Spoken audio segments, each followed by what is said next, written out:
Nous sommes en ligne avec Maître David Guyon. Bonjour. Oui, bonjour. Vous êtes avocat au barreau de Montpellier. Vous défendez un habitant de Montpellier qui estime qu'il n'a pas les moyens financiers de s'acheter les masques. Pourquoi? C'est une famille très nombreuse?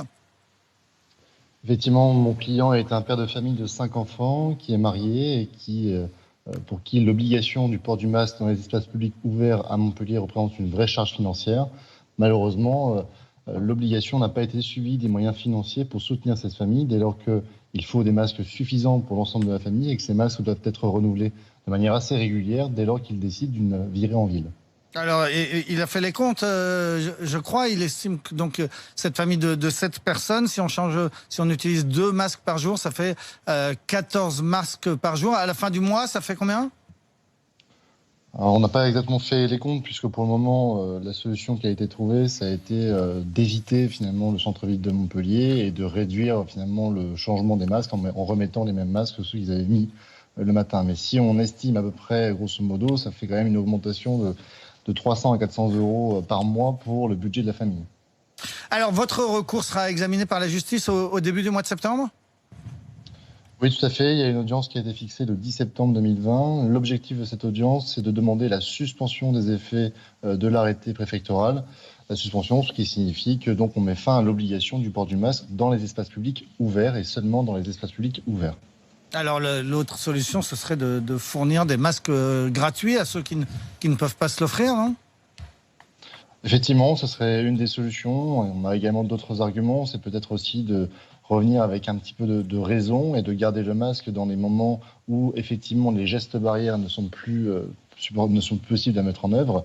Aujourd'hui, vous avez une application générale et absolue du port du masque dans l'ensemble du centre-ville de la ville de Montpellier. Or, si vous êtes sur la place de la Comédie, donc qui est la place la plus importante de la ville de Montpellier, à 17h un samedi après-midi, et si vous y êtes à 6h du matin un dimanche matin, bien entendu, la fréquentation du monde n'est pas du tout la même, et pourtant, vous devez, dans les deux situations, porter un masque.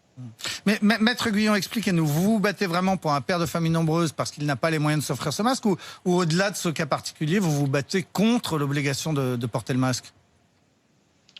Alors, à la base, je me bats donc pour mon requérant qui, bien entendu, cette mesure représente un coût financier extrêmement important. Après, derrière, pour moi, dès lors que je souhaite obtenir gain de cause, je suis obligé de soulever un certain nombre d'arguments. Donc, ce n'est pas le port du masque en général que je combats, simplement le port du masque dans les espaces publics ouverts tel qu'elle a été décidée à Montpellier. Donc, attention, ce n'est pas une contestation pure et simple du port du masque en toutes circonstances. Parce qu'on pourrait vous suggérer tout simplement que votre client s'achète des masques en tissu, qu'il les lave régulièrement. Enfin, on peut arriver à un coût bien inférieur à ce qui est avancé. On a l'impression tout de même que vous menez un combat. Alors le décret du 10 juillet 2020, qui est le décret sur lequel on se base pour pouvoir fixer donc la fin de l'état d'urgence sanitaire, a bien déterminé quelle était la nature du masque que vous deviez porter dans les espaces publics ouverts. Donc c'est le masque grand public. Et ce masque-là, donc, c'est un masque qui est renouvelable, qui est jetable. Si vous mettez un masque en tissu, vous ne vous conformez pas à l'obligation qui est fixée par le décret du 10 juillet 2020. Ouais. Et au-delà, donc, vous battez contre ce que vous appelez une restriction des libertés. Effectivement, l'idée est la suivante. Si vous êtes capable de faire aussi bien, voire mieux, avec moins de restrictions de liberté, alors vous devez le faire. Pourquoi? Parce que vous pouvez le faire. Et parce que nous sommes en démocratie, la liberté est la règle, l'interdiction doit être l'exception. Et ce que je fais à travers ce référé, c'est aussi rappeler aux décideurs publics que chaque fois qu'il y a une restriction de liberté, il faut que derrière, on justifie de l'avantage procuré sur la santé publique. Or, en l'espèce, le port du masque dans les espaces publics ouverts n'apporte aucune amélioration de la protection de la santé publique, puisque scientifiquement, il y a quand même débat sur l'utilité du masque dans les espaces publics ouverts. Et bien entendu, le masque grand public que l'on vous fournit ne vous protège pas si vous êtes contaminé, ce qui veut dire que vous pouvez penser à tort être protégé et donc réduire les gestes barrières, ce qui est contre-productif. Et surtout, vous allez contraindre un certain nombre de personnes à remettre régulièrement le même masque, puisque le coût financier de cette mesure est quand même relativement important. Et s'il est extrêmement important pour les personnes les plus fragiles, il est également pour les personnes qui sont dans les catégories socio-professionnelles moyennes et pour qui, bien entendu, ce coût ne sera jamais pris en charge par la communauté et qui devront quand même faire face à cette obligation-là.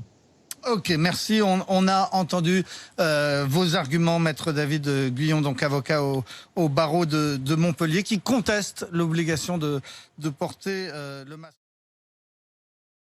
Bonjour à tous, très heureux de recevoir aujourd'hui Maître Carlo Alberto Brusa, qui est avocat au barreau de Paris, enseignant 9 ans à Assas, détenteur d'un DEA en droit privé et qui est à la tête du cabinet CAB, que vous pouvez, alors je vais vous l'afficher à l'écran, qui est extrêmement actif au niveau du combat contre les dérapages du gouvernement concernant les libertés individuelles, concernant la crise sanitaire, enfin la gestion politique de la crise sanitaire.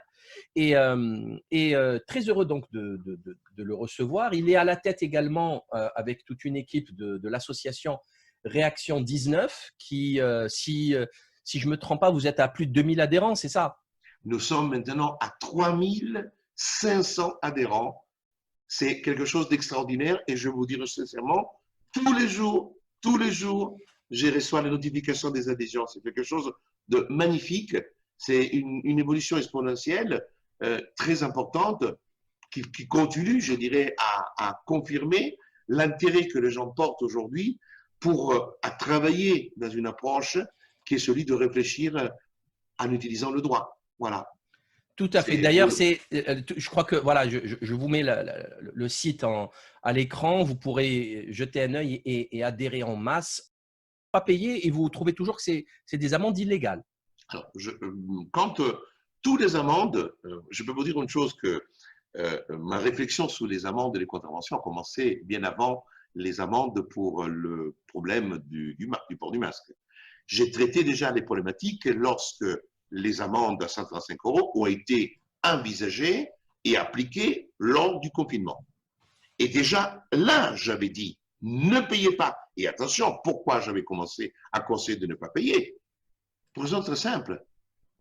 C'est que il y a une situation juridique qui était extrêmement dangereuse.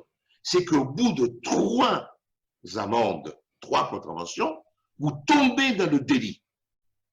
Et alors là, la situation n'est pas du tout la même. Délit puni jusqu'à 3 ans d'emprisonnement. Donc ça veut dire quoi? Ça veut dire que le premier conseil que j'ai donné de manière instinctive en tant qu'avocat, ne payez surtout pas, parce que si vous payez, vous reconnaissez l'infraction et automatiquement l'addition de 3. Donc vous ne payez pas et vous devez contester.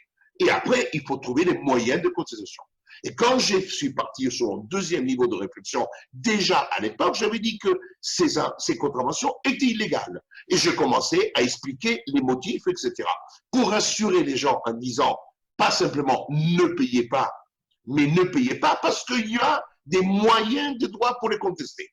Et c'est exactement la même chose que je fais. Les gens, certains n'ont pas compris. Ils pensaient que Carlo Brusa a le pouvoir de déclarer une amende illégale. Non, j'ai expliqué aux gens, même si vous avez une amende pour le port du masque, j'ai les moyens. Et alors, d'autres ont dit que ce que je disais n'est pas exact, mais vous savez, même à l'époque, on avait dit que j'étais complètement fou. Même à l'époque, j'avais dit que le décret du 23 mars était illégal et c'est un des arguments que j'ai mis dans mes contestations de PV, parmi d'autres arguments, parce que la contestation sur les PV du confinement, ce sont 9 pages, docteur. Et aujourd'hui, nous sommes en train de travailler la contestation des amendes parce que, alors, premier point, l'avis que je fais a été présenté à un certain nombre de policiers et de gendarmes que je remercie à haute voix aujourd'hui, qui ont lu mon avis et qui n'ont pas infligé l'amende. Et quand je dis que mon avis, et j'ai le retour, je ne raconte pas de bêtises, ce sont des emails, ce sont des messages Facebook dans lesquels les gens disent, Maître Brusa, je présentais votre avis et le gendarme et le policier ne m'ont pas mis de la contravention, ce qui est merveilleux. Donc je dis que même si j'ai sauvé une personne, mon travail a déjà été utile. Mais ensuite, c'était pour dire ne payez surtout pas, parce que le problème est identique aujourd'hui, cher ami. Aujourd'hui, docteur, si les gens payent la contravention pour le problème du masque, quand ils ont atteint les 3, ils vont être renvoyés en correctionnel.